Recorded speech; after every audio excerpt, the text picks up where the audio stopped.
در دوشنبه دو عضو کمیسیون 44 شفتالو بگدولتوف 64 ساله و خوجمری پیرمحمدوف 58 ساله را هر کدام به مهلت 18 سال محکوم به زندان کرد. در این باره خبرنگار زاده بدخشان انوره سرکور و خبر داد. بنا به اطلاع او بگدولتوف و پیرمحمدوف را در تشکیل فعالیت سازمان جنایتی و دریافت کمک مولوی از خارج گناهکار دانستند. خوجمری پیرمحمدوف وظیفه سخنگوی کمیسیون 44 را هم اجرا میکرد. انوره سرکور و خبر داد که بگدولتوف و پیرمحمدوف در جریان تفتیش به وکیل مدافع دسترسی نداشتند، ولی در مدافع دادگاهی از حقوق آنها عضو دیگری کمیسیون 44 فراموز ارگاشوف که نیز در بازداشتگاه کمیته دولتی امنیت ملی در حبس پیشکی قرار دارد حمایت کرده است. چگونه یک نفری که در حبس و تحت فشار عظیم مقامات قرار داشت امکان آمادگی لازم به مرافعه، جمع‌آوری معلومات و دلایل اثبات کننده را ندارد، میتوانست به سودشوندگان کمک حقوقی و حمایت کامل برساند، به ویژه با نظر داشت اتهامات بافته به ضد فعالان جامعه شهروندی اعلان شده و انگیزه های آشکار سیاسی این پرونده جنایتی سوال گذاشته است. انوره سرکارова او با تکیه به منابع آگاه خبر داده است که یکی از شاهدانی که به ضد بگدولتوف و پیرمحمدوف در دادگاه معلومات داد کارمند مقامات حفظ حقوق برادر رئیس جماعت تفدیم نوحه روشقلم مقیم لطیپوف بوده است. یادآور میشویم گلبدین زیابکوف که کشتار او بعد بازداشتش در سحنه 25 نوامبر سال 2021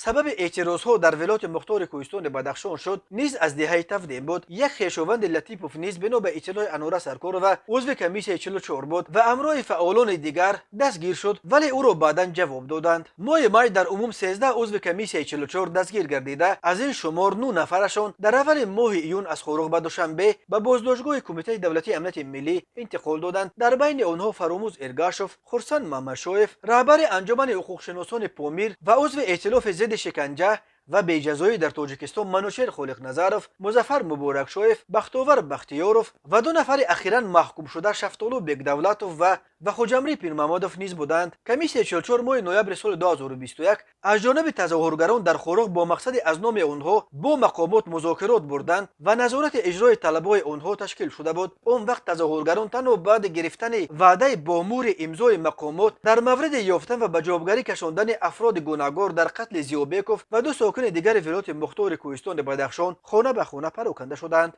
ولی تا امروز برای مرگ اون 3 ساکن ولایت مختار کوهستان بدخشان کسی به جوابگری کشیده نشده است. ماه مای سال 2022 مقامات اعتراضهای نو در ولایت مختار کوهستان بدخشان را با استفاده از نیرو سرکوب کردند. در نتیجه بیش از 40 نفر کشته و بیش از 120 نفر دیگر دستگیر کرده شدند. در همین حال پایگاه خبری پامیر دیلی نیوز خبر داد که یک گشتنگیر شناخته زاده بدخشان کامران محمد نظروف هم به 5 سال زندان محکوم شده است. او که در مکتب ورزشی خوراق به حیث مربی دزودو و سمبو کار میکرد، روز 12 میلیون در جریان عملیات ویژه در محله اوپیده دستگیر شده بود. مقامات این حکم را هنوز شرح ندادند و معلوم نیست که محمد نظروف را به چه عیبدار دانستند.